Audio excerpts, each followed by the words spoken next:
Eric Nuzum coordinó el blog Días de Vino y Podcast en el diario El País y es sin duda una de las principales artífices del afianzamiento y consolidación del podcast y, por tanto, no hay mejor interlocutora posible para que dialogue con Eric Nuzum. Vamos a escuchar esa entrevista y continuamos a continuación.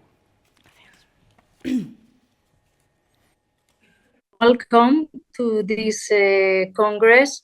We are celebrating in this International Congress the 100th anniversary of the birth of radio in Spain, 100 years of Cadena SER.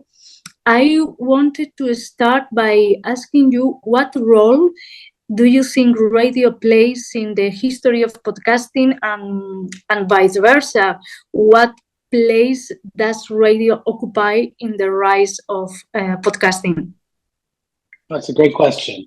I think that first, thank you for having me. It's an honor to be speaking with you and in the conference as well.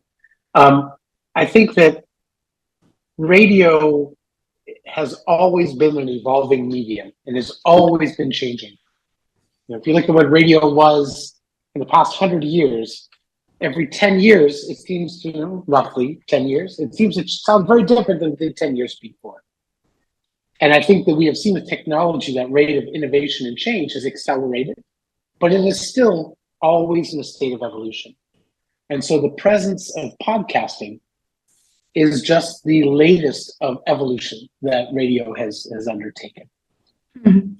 And what podcasting has taken from radio, I think is radio has kind of set all the ground rules for how you have a conversation in audio, how you tell a story in audio, and has set kind of those rules, set both for the creator and for the audience, has really kind of established the norms and the foundation of how those things happen. I think podcasting, without really intending to, early podcasters borrowed a lot of those norms and adapted them to use in podcasting, and then kind of established podcasting's own norms, deeply influenced by those radio norms. So I think podcasting owes a lot to radio for having gone on that journey for 80, 90 years before podcasting became a thing. Mm-hmm. And I think they're both going to evolve, and they're both audio mediums, but I don't think they're going to be the same in the future, right? They will continue to evolve, but they won't evolve in sync. They'll evolve in their own ways and become two distinct audio platforms. That one that is used for a sense of immediacy, which is radio, mm-hmm. The things you want to transmit. Now, podcasting is not very good at doing things with a sense of immediacy or urgency, and never will, right?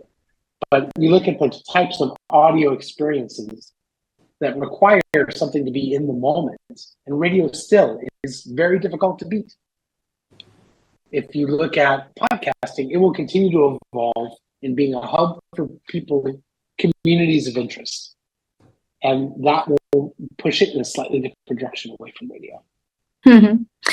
As you say in your newsletter, Audio Insurgent, podcasting was seen as the solution to two basic radio problems, time and geography.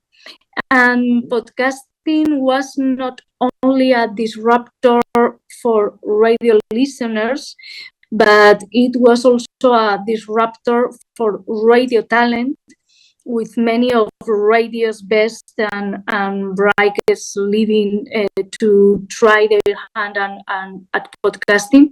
Do you think that the coexistence between radio and podcast will mark the future of audio in the coming years? Yeah, I know. Radio's been around for so long. This actually had this happen before. Television was much more disruptive to radio than podcasting is disruptive to radio. Television, you had talent and companies and audience in mass leaving radio to go to television. And television continued on with many of the things that they have brought over from radio. It's a very similar situation. And radio evolved itself again. The idea of having music as a primary format on radio didn't exist until television came along.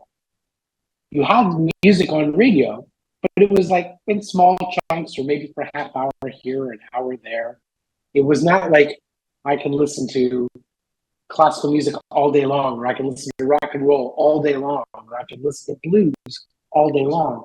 That didn't exist until television took all these people out of radio, and the people who were left got a chance to try something different, partially out of opportunity and partially out of desperation, scrambling, trying to figure out the future.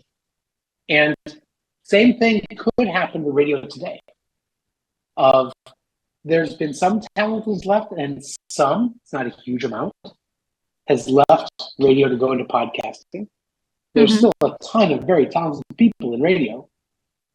And I think the thing that's missing is for radio to really kind of take a breath and say, okay, what is our opportunity right now?